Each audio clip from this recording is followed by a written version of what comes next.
Video, we are continuing our study with support vector machines. In the previous video, I have explained the concept of support vector machine. I have done a practical coding example for support vector classification.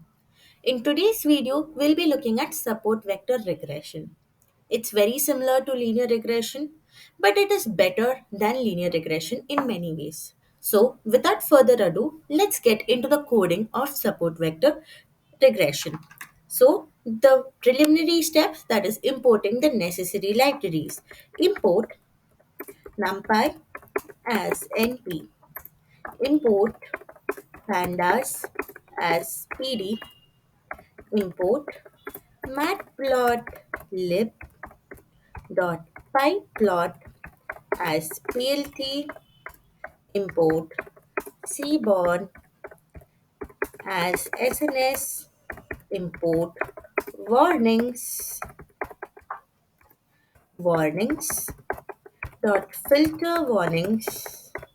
I'm going to ignore all the warnings that turn up. Now let us run this code. Now it has successfully run. Now we have to import the data set.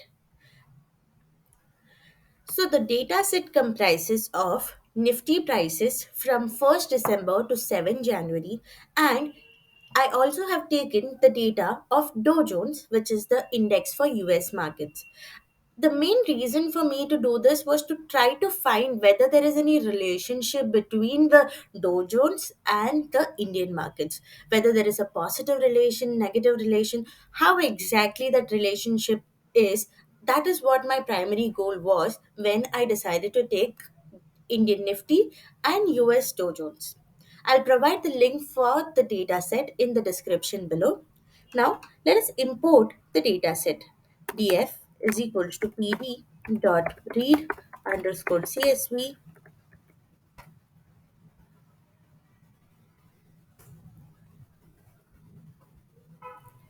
Now, let us look at the dataset.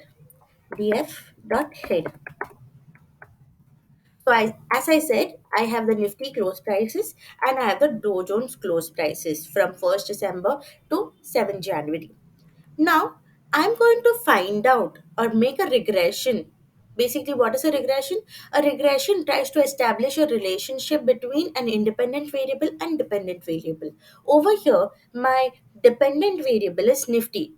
I want to find out what is the effect of Dow Jones on Nifty using support vector regression. Now, let us go into the model. So, before model building, we have to divide our data into X and Y.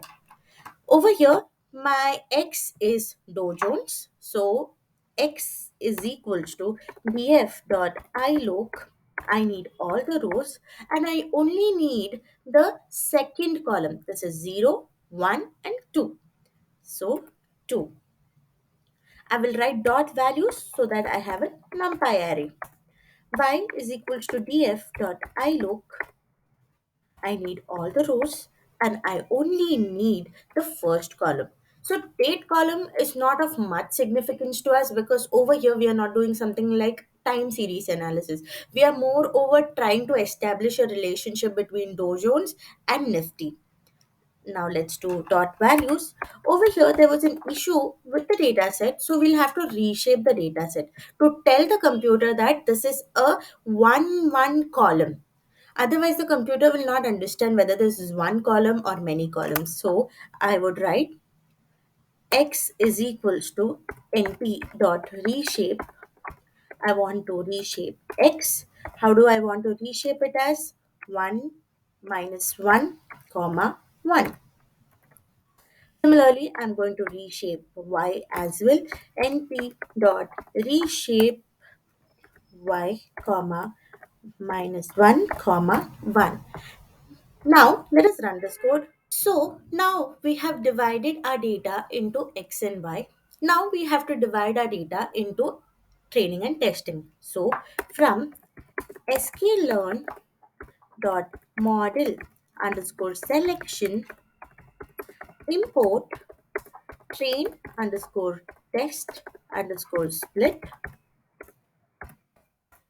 xtrain X test, Y train, Y test is equals to train underscore test underscore split. X comma Y test underscore size is 20%. You can take according to your wish. I'm giving a random state so that if you're performing along with me, your answers and my answers will match each other. Now, let us run this code. So, we have divided our data into X train, Y train, X test, and Y test. Now, it's the easiest part of all. We have to just build the model.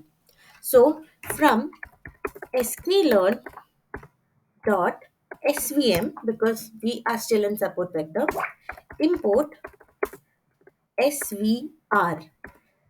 In the previous video, we imported SVC because we were looking at classification. In this video, we are importing SVR, that is Support Vector Regression or Regressor. So we'll create SVR is equals to SVR with a bracket SVR dot fit X train Y train. Finally, we are predicting Y pred is equals to SVR dot predict X test. Now all we have to do is run this code. Now our model is ready. Now all we have to do is look at the predictions. So how do we do that? SVR dot predict. We are going to use X to predict. So these predictions are not very accurate. Let's check the accuracy from sklearn dot metrics import r2 underscore score print print f accuracy at r2 underscore score y test y thread. Now let us run this code and see what exactly is the accuracy that we obtain when we perform such a support vector regression. So the accuracy that we have got is not at all impressive. It's like only 15%. What does that mean? Only 15% of the changes in Nifty is affected by Dow Jones. So this model that we have created is just for an educational purpose to understand how about support vector regression actually works. So I hope you have all understood the working of support vector regression. Thanks for watching. Do like, share, and subscribe to the EcoTechie. If you have any queries, please feel free to post it in the comment section below. Keep watching.